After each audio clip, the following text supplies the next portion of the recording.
Hi, hope you're all well. I'm Viv and I'm the face behind Skinpharma Aesthetics in Stockton-on-Tees. And this Sunday morning, myself and Dr. Sunny are continuing our journey in the use of ultrasound in our aesthetics work. Hi Lynette, hope you're well. We're speaking this morning or this evening in Melbourne, Australia, with a specialist doctor and radiologist. Hi, Sunny. Dr. Mobin Master, who specialises in imaging, and he's a radiologist based in Melbourne, as I mentioned. I will just add Sunny. I will be a second. Go. Yeah, Sunny should be joining me any second now. And Dr. Mobin Master should hopefully be joining us a little bit later as well. Hi, Sunny. How are you Hi, doing? Viv. How are you? Fine, fine. It looks like your day's ending, not beginning. Is that right? Yeah, no, it was a bit of a long shift. You're not dressed in scrubs either, so you're obviously not working. I'm not. I'm not. Normally, I would be in my scrubs, but as I was just mentioning, we've got a fantastic radiologist from Australia joining us this morning Yes, or this definitely. evening. Very. Yeah. Oh, here he is now, Mobin. Nice to see him any second now. We'll let Mobin talk about his work in imaging, and you can have a good chat with him. I think, Sonny. Yeah, we'll do the usual introductions and good evening, Mobin. Hey, how are you? Oh, good. We're good. Thank you for joining us. I'll let Viv start. Viv, come on, you start. You're Yeah, normally yeah. Thanks very much for joining us, Mobin. It's very kind of you. It's about 9 o'clock in Melbourne. Is that right? 9 a.m., that's right. I'll just fix up the lighting. There you Oh, no go. problem. That's great. Thanks very much for joining us. As I say, we thought it'd be great to speak to you as a specialist in imaging, aesthetic imaging. We've been talking to different practitioners around the world over the last 6 months or so, and we both thought, you really need to be involved with our weekly chat. So it was an idea we thought would be fantastic. You like my hat? I love it. Yes, Yeah, it's a Tommy Cooper hat, as we'd say in the UK. The Grand Poobah. Yeah, exactly, exactly. That's an awesome but fez. Yes. but I'm, I was speaking to you a little while over the last few days. I'm extremely juvenile, I'm warning you. Oh no, that's good. We prefer childish behaviour than adult chat. But I was talking to you a little bit about your background, your work, and also your hobbies as well. So I'll let Sunny start off, Mobin, if that's okay. You'll talk a little bit about your background, and I'll talk to you a little bit about your research work and some of the research that you've carried out involving cosmetic imaging, if that's okay. Sure. Primarily, my work has been in MRI and ultrasound, but the papers that I have delivered have been in MRI because there is a very big divide which has hopefully been merged a little bit between radiologists or radiology and imaging and aesthetics, which has had a very long haul and gap. Plastics in particular have no real interest in radiology, and neither do radiologists have interests in plastics. You know, the only plastics requests we would get in the hospital would be free flaps, for example, looking at the arterial supply of a muscle or something like that, or vascular devascularization, or those kind of things in microsurgery and limb reconstruction, etc. But when it came to cosmetics, there was very, very little intersection between the two. And the way in which, and you've asked in the preliminary questions, which I happen to have reviewed, being as nerdy as possible, the uh, the reason why I got into the cosmetics is because I report varicose vein imaging and reflux for various phlebologists. And traditionally, cosmetic radiology was named maybe 10 years ago in a very vague form by a few phlebologists, etc., regarding the cosmetics of varicose veins and skin changes, etc. And I was reporting that in a clinic that was owned by the same guy that's a sonographer and a good friend of mine that worked with me in the public hospital. And I was doing that privately. And he also is involved and owns a skin laser clinic that didn't really have an injectable section. They had an injector that came in from time to time, but they weren't really satisfied with the patient interaction, etc. The patients weren't, because they have a very high standard of care and very high maintenance patients, which is fine. And he said, you should get into this. And this is over I can't believe now, it's 2016, it's probably 15, 16. So it's over 6 years now since I started actually doing, I did a bit of tox, started with that. And then after a while, I started getting requests. And in particular, you'd know Gavin Chan. You would have heard of him, famous.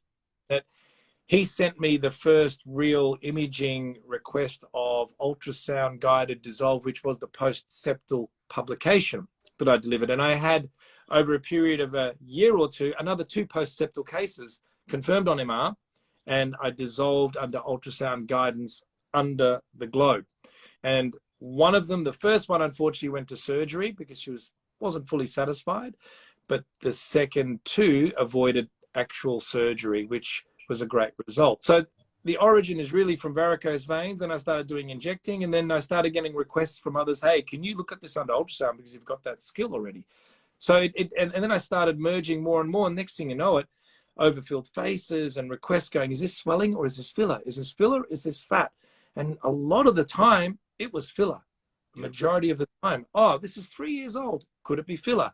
Request after request after request. So that's basically the origin, and the rest is history. So there's more stuff coming as well, which is exciting. Mobin, that's I mean I think the YouTube video that you and Gavin Chan did, I think this is a while back now. I mean, that's a lot of turning point. I think that's a lot of us have come across your work originally and followed from there. So what do you do now in terms of splitting your time between imaging and aesthetics? Obviously you've merged the 2 a little bit, but how's your time spent in sort of clinical practice? So in clinical practice, I spend still 3/4 of my time in a public practice. Hospital setting, which is all the serious stuff, biopsies, injections, reporting, counting nodules and nodes, which is awfully exciting, but it is what it is. And this is given me a new breath of air in this cutting edge specialty, because it is uncharted territory, which is so exciting. So it's got me more interested in radiology, and being one of the only radiologists really pushing and cutting the mustard in this area, it's just made it more interesting and exciting for me. So I do 1 day a week and an evening on a Thursday, and I try to take Fridays off. I try to have a good work-life balance, but that also gives me time to do research in my own time, etc. So 3 days a week I'm in the hospital, and 1 very large day in cosmetics, which is, 9:30 in the morning till 6 o'clock at night. And then I go home and do the things that I need to do. And then 7 or 8 o'clock at night till 9 or 10 o'clock at night that Thursday. But I finish my 40 to 50 hours in 4 days, smashed. But then I've got a long weekend. Now, we can't not mention it, but you do a few other things as well that's outside. Obviously, you developed yourself as a private person. Just for everyone watching who doesn't know you, what else do you do other than the radiology? Well, I'm at nude golf, and also dolphin trainer as well. But I also do. I'm in a different lab today. You can see this is the studio. There's a there's a gold record that we've just printed out recently as well for the cover version of Show Me Love. I love equipment. Oh, you can actually see. Here we go. Got a picture of a face in the background too. There's my speakers. There's my studio. There's some LED lights. It's like, and there's some guitars here as well. There you go, hanging up there too. Brilliant. So there is life outside. There is life outside medicine then. That's right. Since I was a child, I kept it up, and then I started doing production of dance music in medical school in the 90s. Okay. And it kind of eventually paid off and turned into a very extravagant hobby that sort of almost became a second career. So I do manage to do with the orchestra at the moment every few months. Brilliant. One of the questions that people were asking, especially in the UK, is that we were at the CMAC conference recently. I don't know if you or one of your, I'm sure you heard about that. Yeah. No, so a very good conference sponsored by Clarius, ultrasound manufacturer. So obviously, imaging is now on the agenda, very much so. And obviously, we've been talking about it for the past 6 months. One of the things that we struggle with in the UK is about complications. And as the more senior you get, the more kind of complications kind of come across your way. How did you cope with that? Obviously, you've got that strong background in imaging, but how did you sort of cope with people now starting to say complications for something that's unprecedented, something that's completely new. Did you consider it a challenge, or did you consider it a problem in having to help patients? Help patients, my own patients, or referrals from or other referrals? places? Yes, just I mean, I'm sure they were just coming thick and fast. Yeah. So when I first started, I wasn't using a lot of imaging, and I had a couple of us. I'm an honest injector. I had some complications, obviously tox. You get an eyelid drip, or you hit the Resorius. Oh, it's annoying. I've hit, and it depends on the size of the face, but you learn, right? You learn through these things. And I think there was one submental artery that was clinically resolved on their own. I sent to a dermatologist early in the piece before I started ultrasound. Since I've been using ultrasound of the face, which is a different world even for the radiologist, because the vessels are smaller. The face anatomy is not a common thing the radiologists know at all. I asked them about the supply of the supraorbital and supratrochlear in the Royal Australasian College Australian annual scientific meeting, and no one knew that it was an internal supply, because it's not something that we commonly use. They look in the brain, you look for abscesses, you look for tumors, so it's not a common thing that we come across. So over a period of about 2 or 3 years, I started using more and more ultrasound and getting more referrals. At this stage now, depending on the week, now we're pre-Christmas, it's a lot of cosmetic work. Yeah. But prior to that, I would say, for example, 2 weeks ago, I saw 17 patients over the day. About 12 were complications or long-term issues from dermal filler, which I have to try to resolve. So that's 50% or 60% of my work is correctional. So I'm used to it. And it's complicated in a lot of ways, but I try to simplify it as much as possible using MRI road mapping, which I mentioned in the first paper, and then using the ultrasound to translate that in my brain while I've got the screen up to where the issue is. And most commonly, as we know, it's around the orbits. Yep. Yeah, no, classically. Viv, go on. I've been hogging Mobin's time. No problem. Thanks for telling us a little bit about your background, Mobin. Very kind of you. You mentioned about the research work that you do. It's in your own time. There's little funding that's provided to carry this out. How do you find your ability to do research work on top of your normal work? Look, I manage recently, for example, I've been naughty at the hospital because I'm a public hospital. You get the benefits. I'm getting applying for a lot of leave, annual leave, long service leave, all that kind of stuff. We get some great benefits. It's not the NHS. It's great in Australia. We get looked after. We get CPD 2 weeks a year, so I can go to conferences. So I do have the luxury of being able to take some annual, and because it was pandemic, I took no leave over that period of time. So I've accrued a lot of leave. So I use that leave to do those kind of things. And during pandemic, I wrote a lot of my papers sitting in front of the TV, we were just, the wife sitting there and just saying, what are you doing? And she's just enjoying herself. But I was sitting there just writing papers.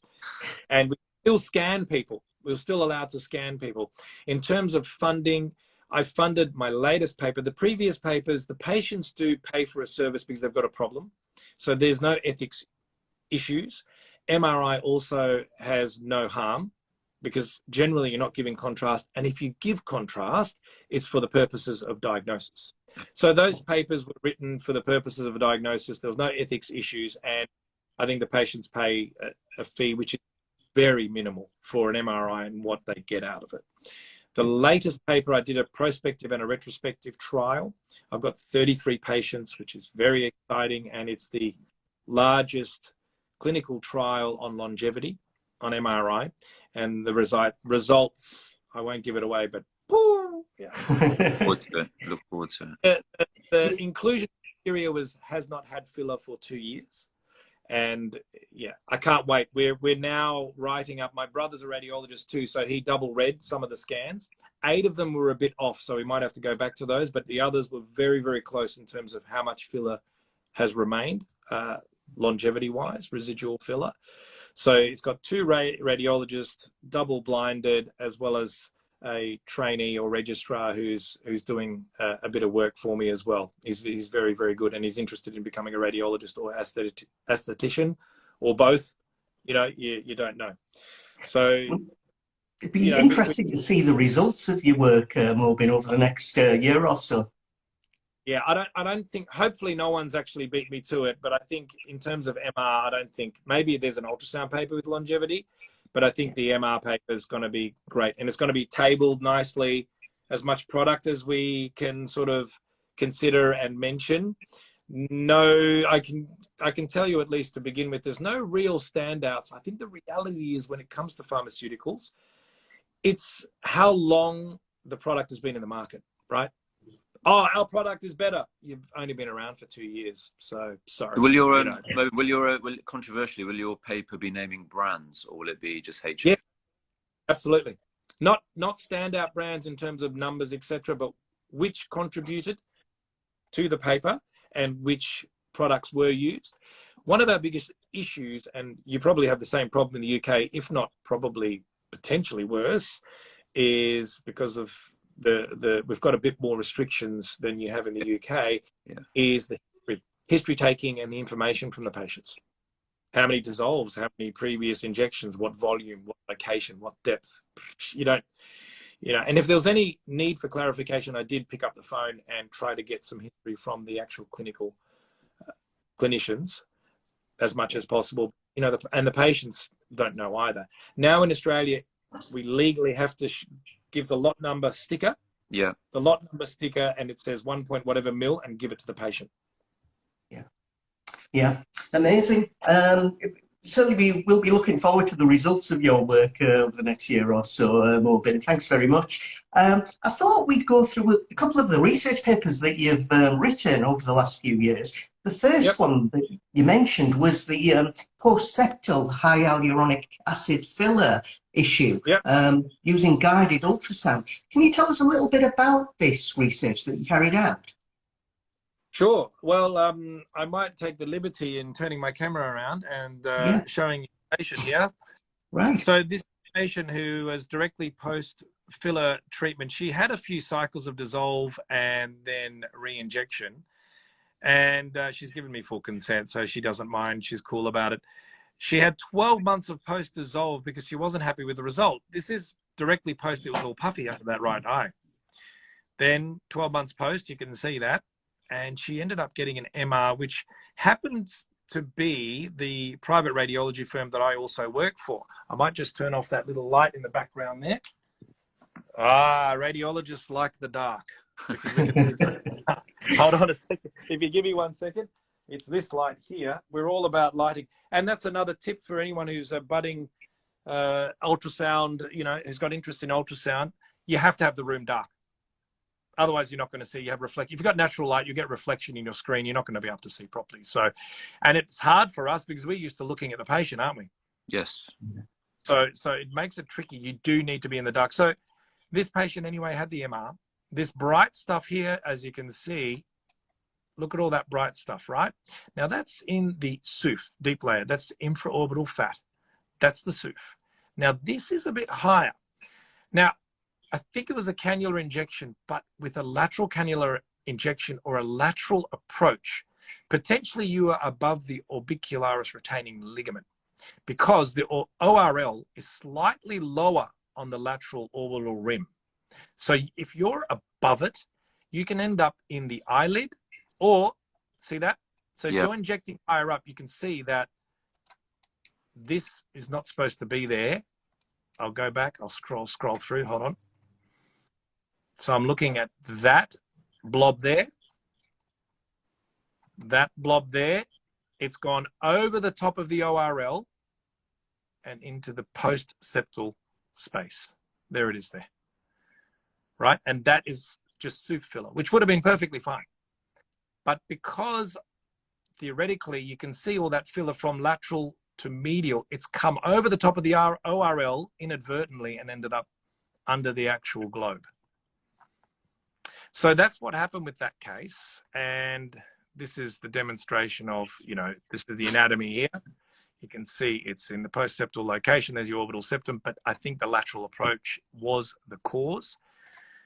So this is where the probe has been placed over the orbital rim. And you can see that's the needle position. Your needle has to be directly in the middle of the beam. If you are to one side of the beam, you're not going to see your needle. You have to be, if you want to see your needle in long. So this is an example of a bit of superficial HA. This is not actually the post-septal stuff, but you can see the needle tip. There's the hypoechoic, black hypoechoic. This is echogenic, bright echoes. Fat is bright on ultrasound. Fluid, like that little hypoechoic blob there in the center, is black, hypo. So this blob was hyaluronic acid. That's where the needle is. And that's an example of how you get rid of, you know, nodulectomies, I guess people are talking about. And this is just a video showing what we did to find the globe and avoid the globe. To be honest, I didn't actually see the post-septal filler under ultrasound, but I went directly inferior to the globe and gave it about 100 units of hyaluronidase. And that managed to get rid of it. So you can actually see that round ball in the video coming in, coming in, coming in. I think there might have been a bit of hypoechoic stuff. I just play again and you can see I was talking there. As he fans, fanning is when you move the probe. See how it's going up? That's fanning up. That's the globe. He's fanning up towards the globe. So what he did is fan down just inferior to the globe and then made sure that my needle wasn't in the globe and I was just under. And you can see the before and after, we managed to get rid of a lot of it. Wow. But what happened was, and you can see this is the before and after, you can see the new crease has formed. It means therefore, you know, the post-septal filler was causing some bulging of that orbital area, but, you know, the patient was not happy. And she ended up going to surgery. And in retrospect, you know, it's a learning process. This is my first case. I think I missed a small amount that might have been causing the tenting of that globe right in there up against the tear trough ligament, right up against there. So if I got a needle right up against there and tried to dissolve that area, that could have potentially avoided surgery, but she may not have still been happy. So see that little area there? Yeah. The orbital rim, that's that brightish, shiny stuff, which is HA. And as you know, in the skin, it's shiny and it looks, you know, you get the Tyndall effect. And there's your muscle, your orbicularis. So they've lifted it off and he got rid of it. So I think an important point is that when you're injecting, this is me DJing at a club, shooting CO2 and confetti everywhere, especially under pressure, it goes a lot further than you think. In hindsight, Mobin, do you think, okay, well, I mean, hindsight's a great thing, isn't it? You know, you could have bought crypto in 2000, whatever. But in hindsight, would you have maybe gone down, referred to surgeons or oculoplastic surgeons, you know, sort of learning from that, you know, the cosmetic, this is the problem we often find is that whatever thing we're doing is right, sometimes the patient doesn't like the cosmetic result. So she ended up having surgery. So in hindsight, would you have now recognized that sort of case of saying, right, well, that just goes to oculoplastic surgeons, or would you still go down the same route? I would have gone down the same route, but yeah. Because experience and the number of cases, I guess I've done, I think it's at least just for orbital issues and resolution of them, I think we're getting into over 100 now for me. Wow. We've done 120, 130 MRIs in the last few years that are purely cosmetic or face MR protocol that I mentioned in that study. So the number of, it's just sheer case number and experience. I probably would have looked at the MR again and went right up against that tear trough right up against that inner canthus area, and under ultrasound, try to stab that small volume, and it should have resolved. I've had a lot of cases, vast majority do get resolved without surgery. So that's the whole purpose of papers, to avoid surgery. I wouldn't have gone straight to oculoplastics, and the surgeons don't want it either. They prefer not to do it. Horrible. Okay. Great. There was another research piece that you did, Mobin. This was about long-term MRI follow-up of hyaluronic acid dermal filler. Can you tell us a little bit about the work you did here? So this one is actually on one of my talks as well. You can see it's actually an experiment on my own face.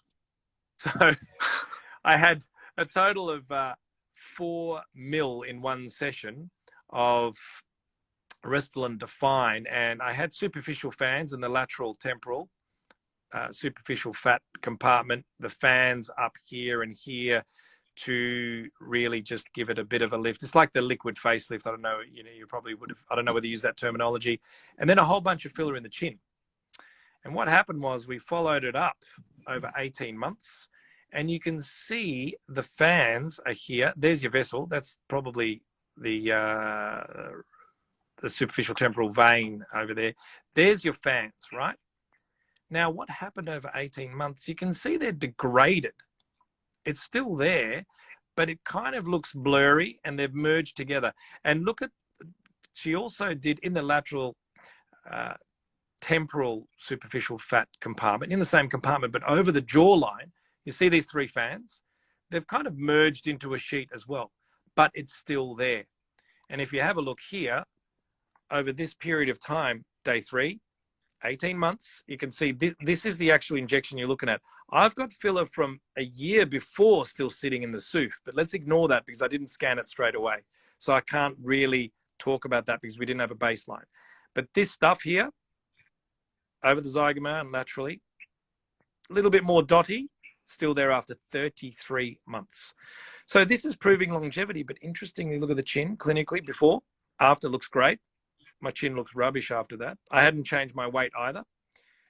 But this is directly after. 18 months post, the chin seems to be almost completely resolved. It was a lower dose, but it's interesting that it resolved a bit quicker, and it seemed to resolve quicker than if you had, in the mid face, seems to last longer than the chin area. And the study that is coming is mid face, which I think is the most common area. It would be, wouldn't it? Mid face. Yeah. And it would make sense that it lasts a bit longer potentially because the lymphatic system, as we know, degrades over time. The movement in the area is less. You don't have the jugular chain and the big node drainages, submental drainages so close either. And as we know around the orbit, Mendelssohn had wrote a paper that it runs either along the nasolabial fat, runs up and over and across, or through into the deep cheek fat. And if you block it, you're going to end up with more swelling, and it sticks around potentially more because of the poor lymphatics in that area. And the orbicularis acts as a sphincter to get rid of fluid, right? Yeah. You putting filler and disabling the lymphatics down there, and you got your orbicularis. I've had many cases where they've done Toxin. Botox in the which is worse. You've seen that before? Yes, definitely. Mobin, you're, I mean, this is fascinating work, innovative, and I can't wait to see the paper. And also, a little bit cheekily, I can't wait to see how much this is picked up by the industry, because this is not what, reps coming in, telling us all about HA. What we're now learning, and obviously from your work, is basically you've got an implant that loses its clinical effectiveness, but the implant is still there. So yes. What's your view on, I mean, you're a key opinion leader without a doubt of your own. What are we saying then to the filler companies, the pharmaceutical industry, about how they need to change how they are, the narrative, basically? I mean, you're changing the narrative with your work. What's your opinion on it? It's very difficult to tell. We're still early stages in these findings. However, if we are now changing the paradigm from a temporary filler to a semi-permanent filler, then us as injectors need to change before the pharmaceuticals change their narrative. They will eventually have to catch up. There's no doubt. And there's also some new studies coming out regarding the immune response that occurs every time you place a cross-linked filler into the face with the good old BDDE, which is, part of the cause or the response. I'm not sure how quickly they're responding at this stage, but correct me if I'm wrong, the shows are reducing their volumes nowadays, aren't they? The big, definitely, shows where they used to do 15 mil all at once, etc. I think they've reduced their doses to go, look, I've got a result with this much. Yeah, definitely.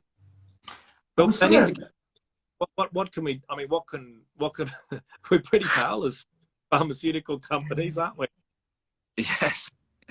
One of your research pieces, the final piece I was going to show, Mobin, looks at monitoring of high hyaluronic acid using MRI, and it was a protocol that you've developed to looking at the use of MRI. So what do you think is the future of MRI in terms of monitoring filler treatments?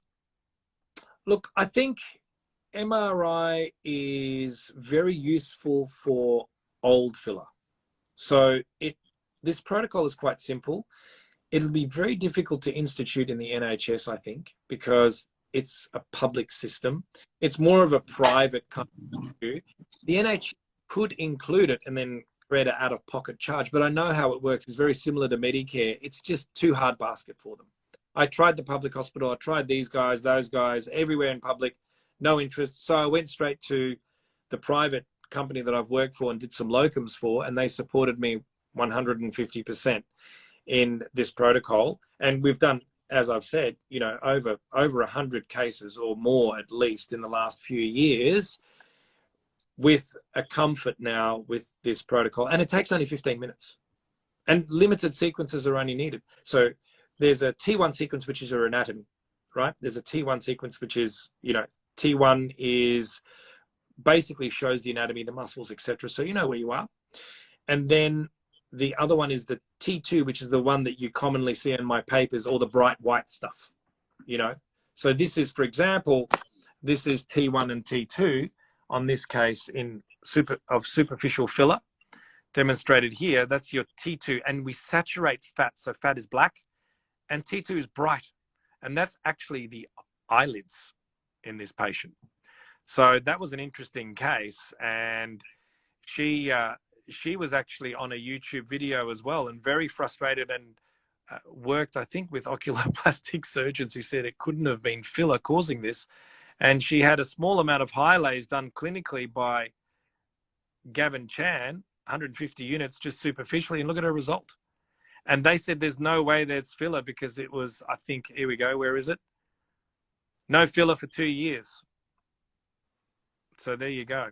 And, we got rid of it. That was actually infraorbital fat, that case.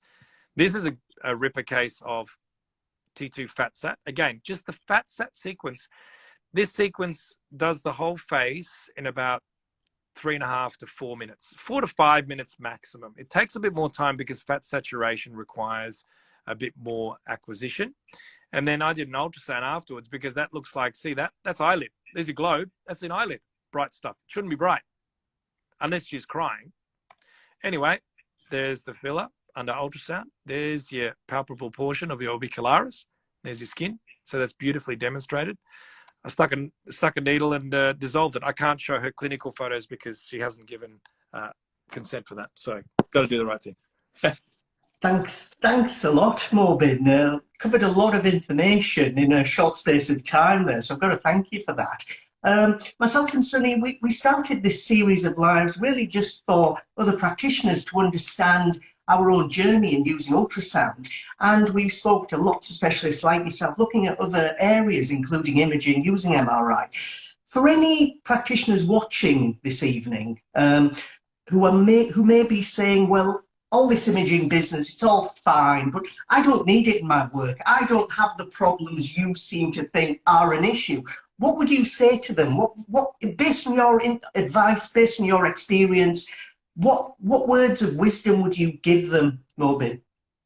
So this is all research which is very useful for us to know about longevity, how to treat filler with far more respect than we used to have when we first just put it in, because when you're putting it in, you're considering one day, I'm going to have to take it out.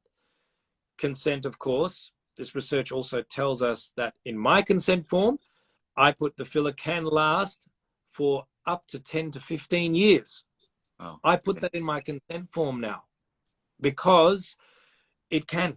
We've already got clear evidence. I had another patient, hadn't had any filler for 6 years. I'm going to throw her onto I forgot it's 33 patients. I picked up another one. She hadn't had anything for 6 years and her MR was positive. So yes, this is all well and good. However, I use ultrasound in my everyday practice now. And yes, it's well and good to go to a course. I think the injectors should consider using it in their practice. Since I've been using it in my practice in dangerous areas, virgin faces, forehead I did recently, and temples, which I didn't want to touch for 6 years. Petrified of it, petrified.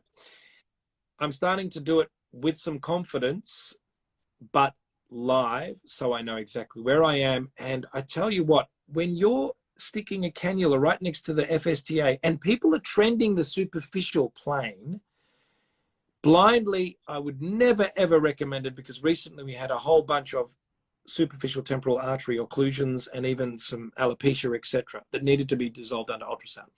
If you're going to do these areas, ultrasound is a very, very good tool. It's just going to take time for you to integrate it into your practice.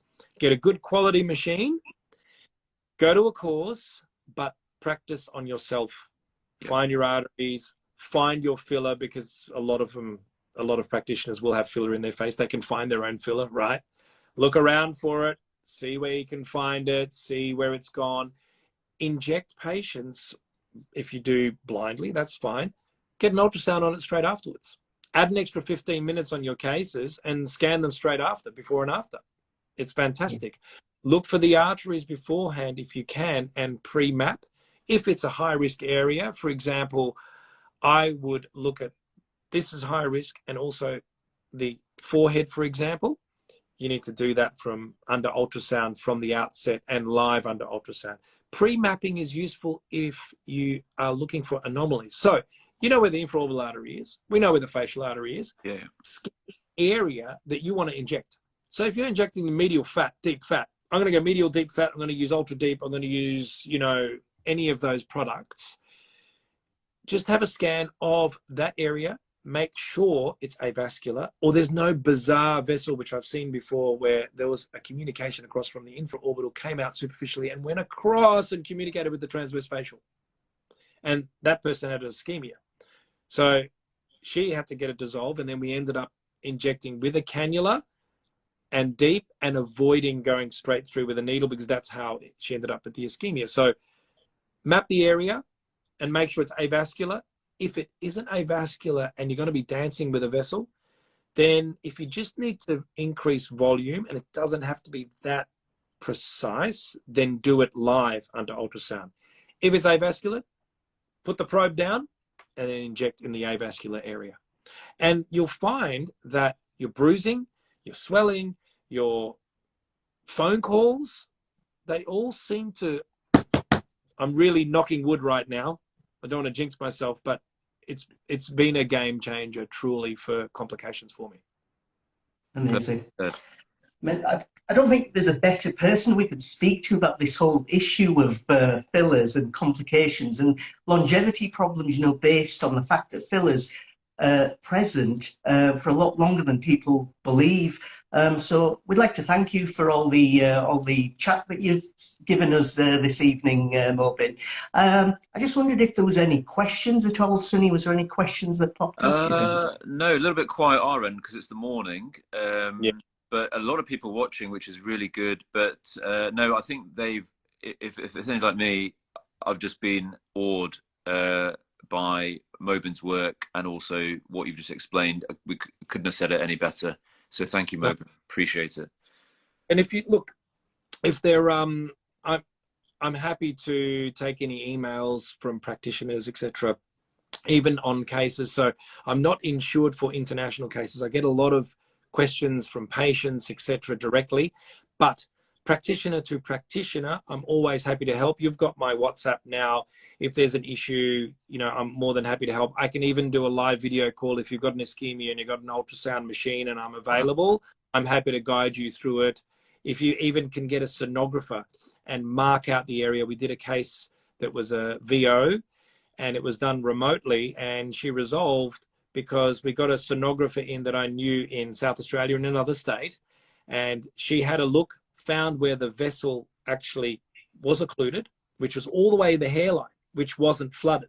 It wasn't expected. And the whole FSTA area was ischemic, because what happens is, as you know, it's a choke vessel, and the proximal FSTA was going, no, I'm closing up, and the whole area became ischemia. We marked it there in the scalp. The practitioner wasn't accredited to inject in the radiology department, so took the patient to the clinic and injected in that area we marked.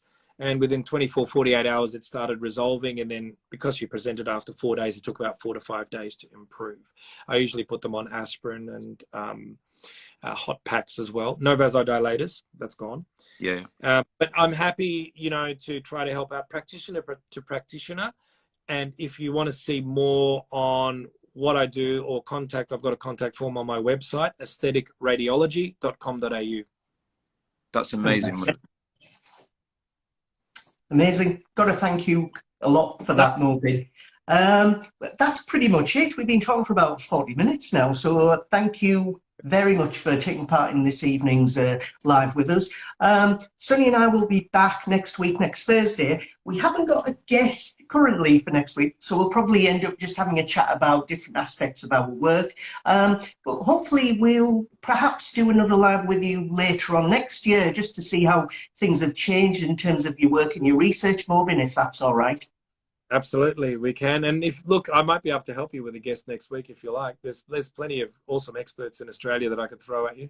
Definitely throw them at, and we would definitely, as soon as you publish, we'd really like to push and get it out there to, you know, the people that are watching here in the UK, because I think it's just so important. It's just something that's underutilized. This kind of research and evidence base is just so underutilized in our end of the world anyway. So we would greatly appreciate it going on. But anyway, I'll stop talking. Absolutely. Brilliant. Thank you very much, Mobin. As I say, we're back next Thursday, 8:30, and we wish you all the well in your work and your research, Mobin. Anybody that wants to follow you, you're on Instagram, Dr. Master _MD. Is that right? That's correct. And there's a link to your website that practitioners can follow. Plenty of research work that you've done, and practitioners can follow you on PubMed, etc. But really, just to say a big thank you again, and we'll be back next Thursday at 8:30. So thank you very much. Thanks for hosting. Having me. Thank you. Bye-bye. Thanks a lot.